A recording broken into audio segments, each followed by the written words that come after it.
Welcome back to the Pursuit of Accuracy. I'm Josh and I'm out here on this rather cold, rather windy day. And what we're going to do today is talk about something that if you are not in my Discord, which is kind of like my private chat group for those guys who support me on Patreon or who are YouTube members, then you haven't seen the challenge that I've issued to those guys.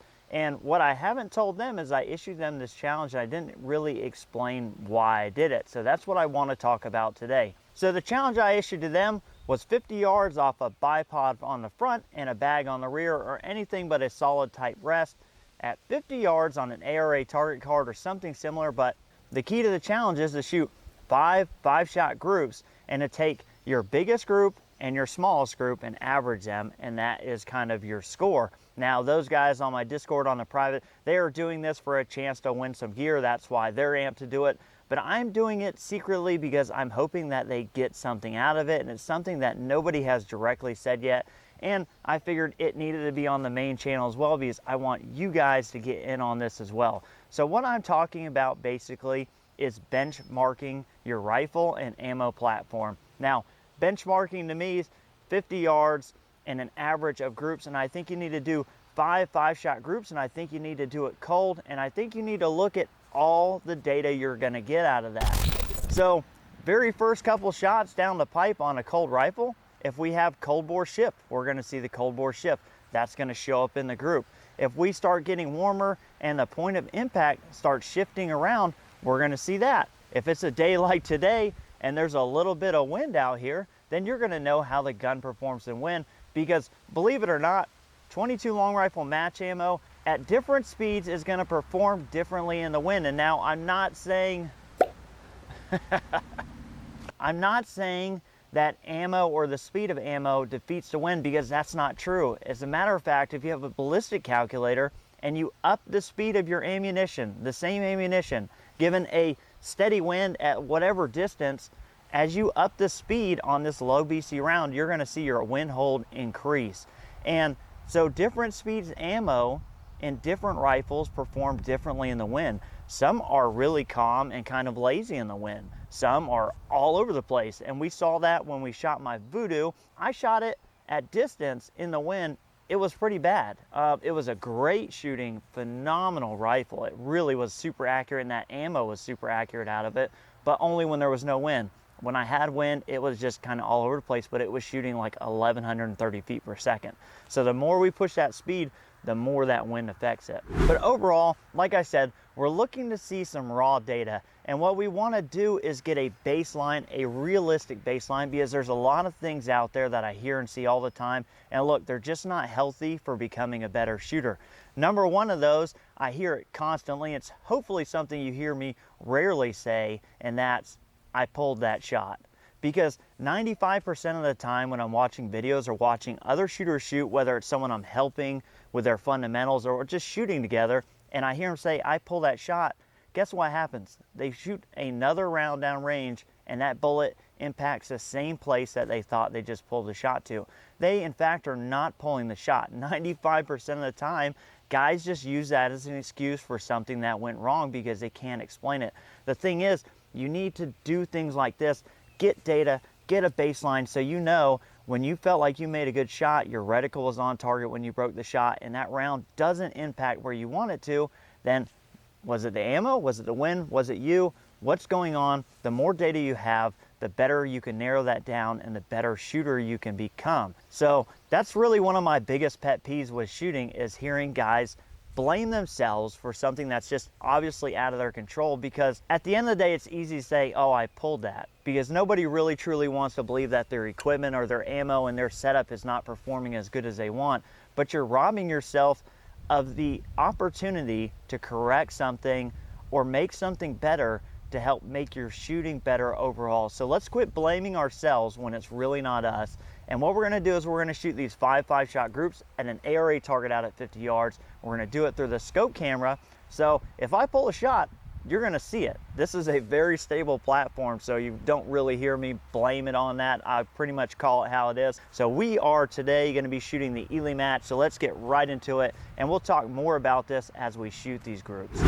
So I apologize for the interruption of the video, but I wanted to let you guys know that the 457 that we're shooting in this video, and basically the main staple of this channel from the beginning, is now actually gone. So I sold that, and I'm hoping the gentleman who got it is going to get as much enjoyment out of it as I did, because realistically that rifle performed way above expectations every single time I shot it, and it was hands down the most reliable and accurate rimfire that I've probably ever had. Now, I've had some that have been a little bit more accurate, but that thing was just dead nuts reliable, and I enjoyed every minute of owning that rifle. But being on a YouTube channel and having a rimfire channel and other small bore guns, I felt like I needed to move that down the road and kind of open the door for some new build series. So we will be bringing a new rifle onto the channel, and we're going to be diving right down in the rabbit hole with this rifle, and hopefully you'll enjoy watching the rest of this video as much as I did shooting it before letting it go. But let's get right back into it. All right, so this is 100% cold bore. We have not shot this rifle since my last video, but we are shooting Ely match. I do have some 10X. I'm going to play with that too, because I want to know how it and this rifle performs at 50. But for this video, I figured it'd be easier to do something tried and true. It's wind. Hey, it is what it is. Fire this up. All right, get this thing fired up as the wind is gusting around. We're going to start with 5 shots in the first magazine, and let's just pick a row. We'll go top row. Right now it's probably 10 to 12 miles an hour coming this way, right to left. So if these fly to the left side of the target, then we kind of know what the deal is there, but let's see what we got. No excuses. Oh, it died down a little bit for us.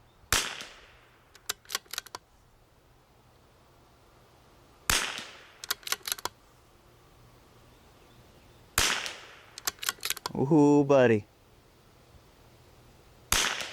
Oh.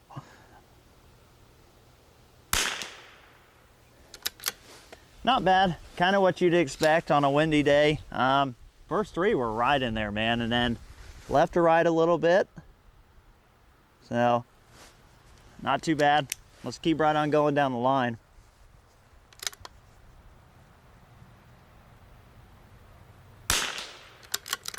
Wind is calm a little bit.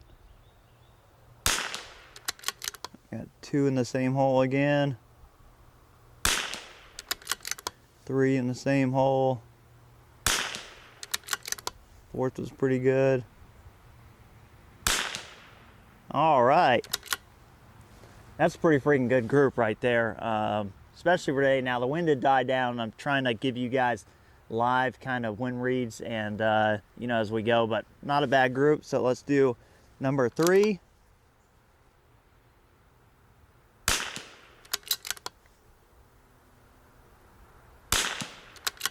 Oh boy.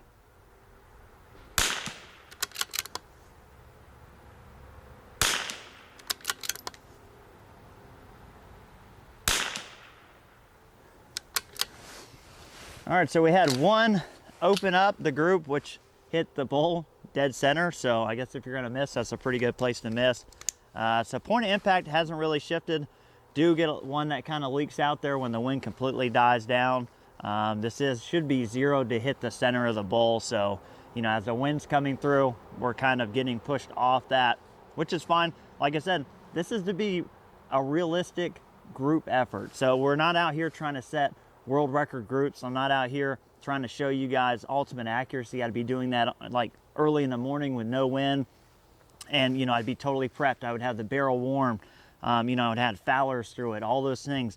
But I want to know realistically what I can expect out of the gun, because when I start shooting steel and off of props, I want something to baseline my group off of. If I shoot and I'm shooting off of a prop and I shoot a 1-inch group, I know this gun off the bench should shoot 0.3, 0.4 in the wind. And if I'm shooting 1 inch, I know there's a 1/2 inch of improvement there for me. But if the gun shoots a 1/2 inch and then I'm shooting 1/2 inch off the prop, you know, there's nothing really to gain. I know I've kind of mastered that prop, so to speak, but let's keep going. Shoot the next one to the right. See what we got here.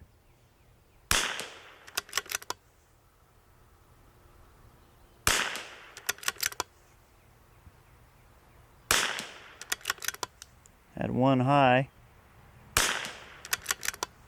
Next three were in the same hole.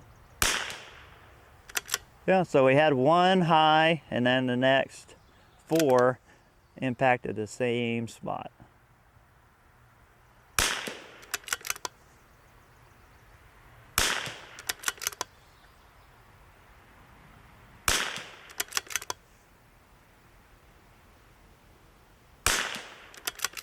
Kind of blew out my aiming point.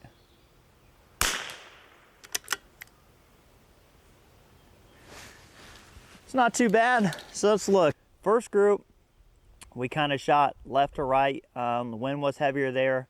Wind died down for the second group, and there you can see we tightened that up.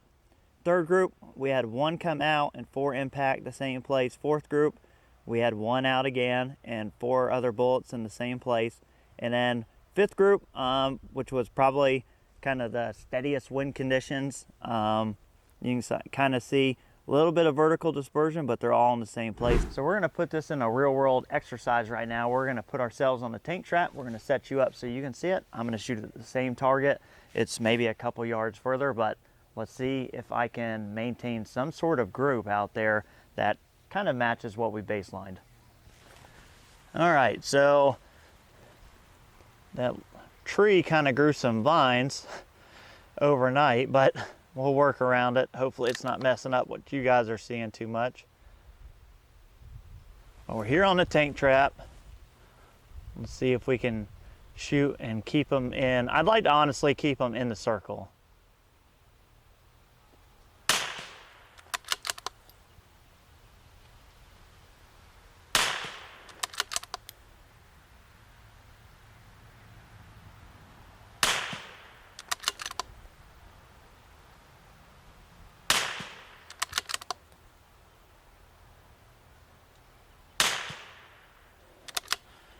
All right, off the tank trap, I'm pretty freaking happy with that. What I really want to focus on is the third and fourth groups, because like I said before, we have a tendency to make excuses for ourselves. So on that third and fourth group, I had one go outside of the group. I feel extremely confident that it was not me, that those were not pulled. And of course, you guys will have seen the scope cam footage. So you can make up your mind on whether I pulled those or not. I'm gonna say 100% I did not pull those shots. Those were just flyers from the gun. Maybe they were a little hot on velocity or whatever the case was. It just is what it is. It's gonna lead me to one more point before we wrap up this video, and that is the scope camera. Now I get a ton of questions about this scope camera. This one in particular is a side shot. I've had it for a while. It uses a GoPro, and I got it completely set up for them. And yes, I paid for this. This is not a paid sponsor review or anything. I paid full retail price for this and absolutely love it. And when I'm filming through this track torque, the footage is freaking amazing, and I'm so happy that I have this combo on the channel. But a scope camera, whether it's this side shot or whatever it is a invaluable training tool for you.